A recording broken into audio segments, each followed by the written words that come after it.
It's in the news. I saw it in the news.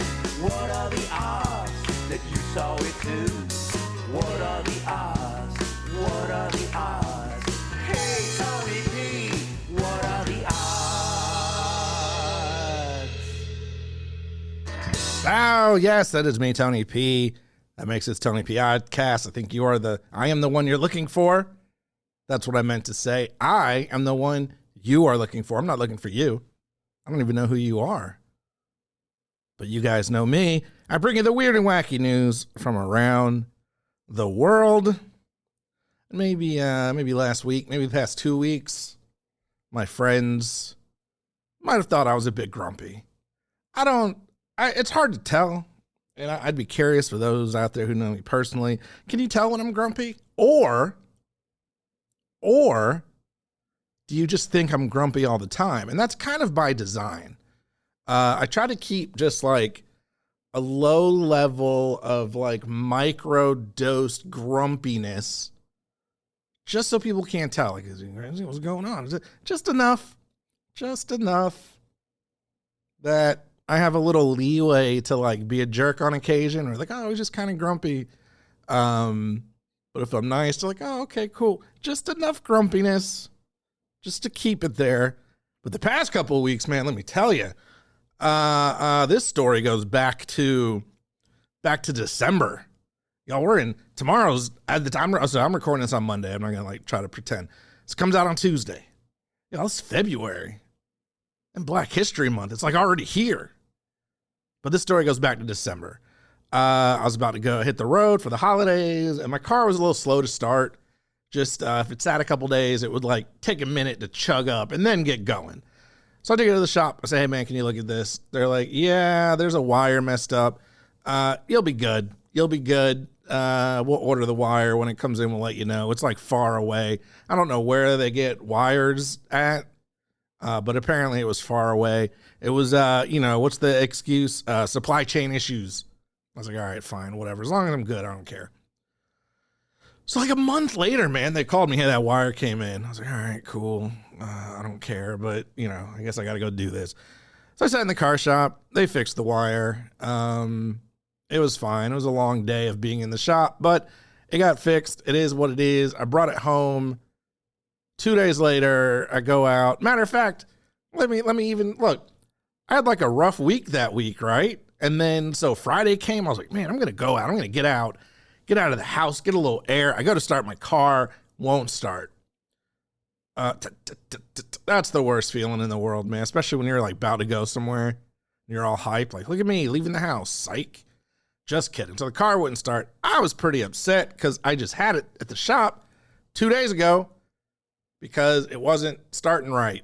And now here we are, not starting. As I told the guy, like, hey, man, we're moving backwards in this situation here. So had it towed to the shop. They looked at it, couldn't figure it out. They could not figure out what was going on. So I was without a car for like a week, man.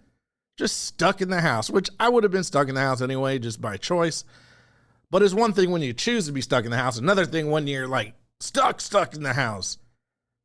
So long story short, man, there was like a weird piece that I have this weird like control that controls the radio and everything.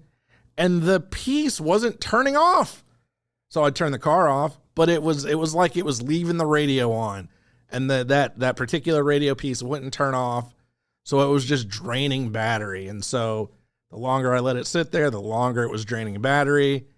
And that's what happened. Took him a long time to figure it out and then to like test it. But darn it, we got there. We got there and everything is going to be okay. But I mean, I was still pretty grumpy. But was I regular grumpy or extra grumpy? The world may never know.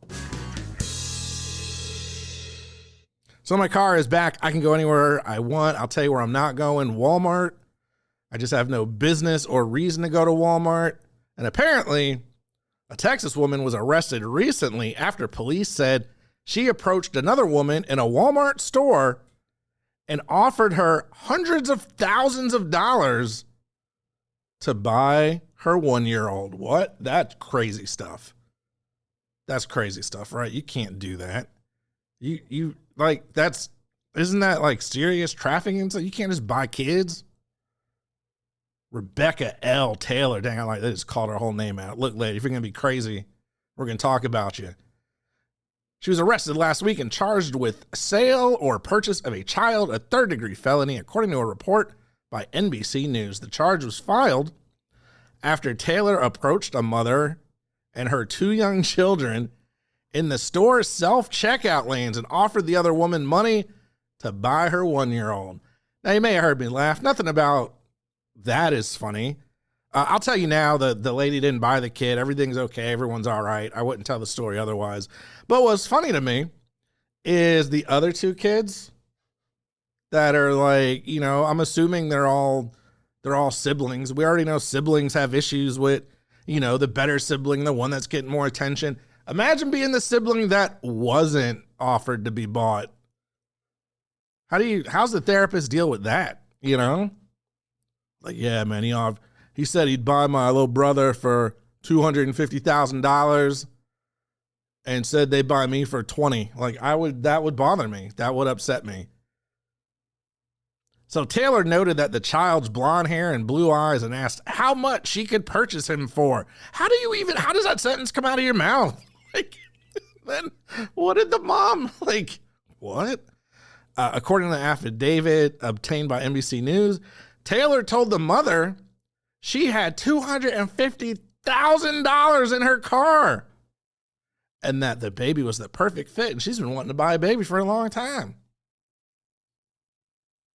I would just rob her at this point, right? Like, you shouldn't rob people. That's messed up. That's a crime. But if you came to me and was like, hey, can I buy your kid? No. And then I'm just going to, like I said, okay, now let me not say that I would break into your car and rob you. But who has $250,000 on them, period, or just in a car? Taylor, the lady who tried to buy the baby, was with a second woman. The mother waited for the 2 women to leave Walmart before heading to her car. Taylor found her in the parking lot, however, and began screaming at the mother, saying if she wouldn't take $250,000, then she would give her $500,000 because she wanted the baby and she was going to take him. Yikes, man, that's scary. I feel bad for the mom and the kids. If convicted, Taylor could face a minimum of 2 years in jail and a maximum of 10 and a $10,000 penalty. Apparently she got $500,000 just sitting in the car. The $10,000 won't be a problem, but here's my question. Obviously shouldn't do that. That is not good. Like I mentioned, I think it's, you know, trafficking and all sorts of weird stuff that you shouldn't do. I am an only child and I do not have children. We're actually going to talk about that in the next show. But parents out there, have you ever just for a second, you were like, yo, that $500,000, that go pretty far, you know? $500,000 and one less mouth to feed? I mean,